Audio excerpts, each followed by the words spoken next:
est-ce que Agnès Sorel a été assassinée? Déjà, je vous propose qu'on remette un petit peu de base. Elle vient d'une famille assez peu fortunée et elle va finir maîtresse du roi Charles VII.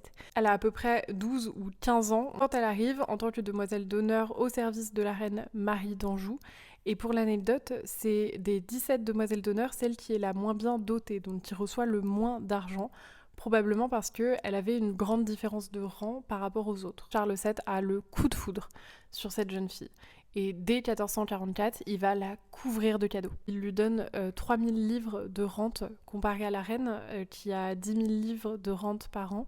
C'est assez considérable. On va parler d'Agnès de toutes les manières possibles. Et il faut dire qu'Agnès Sorel, elle va avoir un statut qui est complètement inédit dans l'histoire.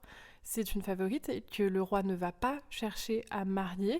Elle va rester célibataire, elle va rester uniquement la compagne du roi. Une femme qu'on va à la fois dire tentatrice, à la fois dire très belle. Et puis aujourd'hui, on a des mots comme influenceuse qui sont utilisés pour parler d'elle. Et c'est vrai qu'elle va tisser un réseau d'influence autour de Charles VII.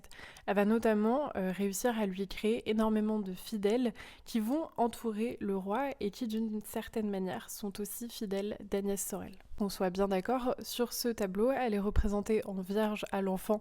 Elle n'a jamais été couronnée, il ne s'agit pas d'une reine de France. Tout ça c'est bien joli, mais je vous ai appâté avec une histoire d'assassinat. 1450, Agnès Sorel part de Loches pour rejoindre Charles VII, qui vient de triompher sur les Anglais.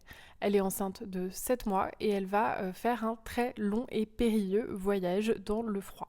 Lorsqu'elle arrive, elle est prise de très fortes douleurs au ventre. Elle est soignée par le médecin de la reine qui ne parvient pas à la soulager. On va commencer à soulever la thèse d'un empoisonnement. Il se trouve qu'en 2004, des chercheurs ont pu analyser les restes d'Agnès Sorel.